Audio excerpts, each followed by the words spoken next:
Hi friends, ఎలా ఉన్నారు అందరూ? సో బ్రో, యూకేకి యూత్ మొబిలిటీ వీసా ఉన్నట్టు జర్మనీకి ఉందా మన ఇండియన్స్ అప్లై చేసుకోనీకి అని చెప్పేసి అయితే సాయి తేజ బ్రో అయితే అడుగుతున్నాడు అనమాట.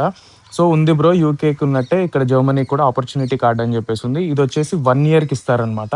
సో జాబ్ సెర్చ్ వీసా లాగా. ఒకప్పుడు జాబ్ సెర్చ్ వీసా 6 మంత్సే ఇచ్చేవాళ్ళు. ఇప్పుడు ఇది ఆపర్చునిటీ కార్డ్ అని చెప్పేసి 1 ఇయర్ ఇస్తున్నారు. 1 ఇయర్ ఇచ్చి నువ్వు అక్కడికెళ్ళి లీగల్‌గా 20 అవర్స్ పార్ట్ టైమ్ గూడా జేసుకోవచ్చు. ఇదివరకి వీసాలో అయితే చేసుకోవడానికి లేదనమాట.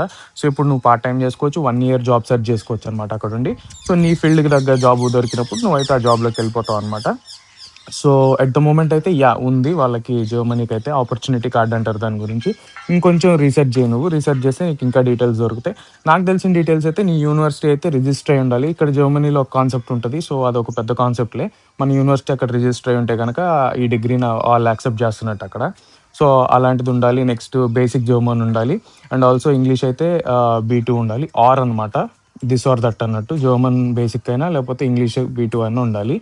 అండ్ ఆల్సో నువ్వు డిపాజిట్ అయితే చేయాల్సి ఉంటుంది అమౌంట్. సో అమౌంట్ వచ్చేసి ఖచ్చితంగా నాకు తెలీదు. మంత్‌కి 1091 యూరోసో ఏమో ఉంది. సో అది నాకు తెలిసి 1 ఇయర్‌కి బ్లాక్ చేపిస్తారు నీ దగ్గర నుంచి. సో సమ్‌వేర్ అరౌండ్ అది 11,00,000 అలా వస్తదనుకుంటున్నాను నేనైతే.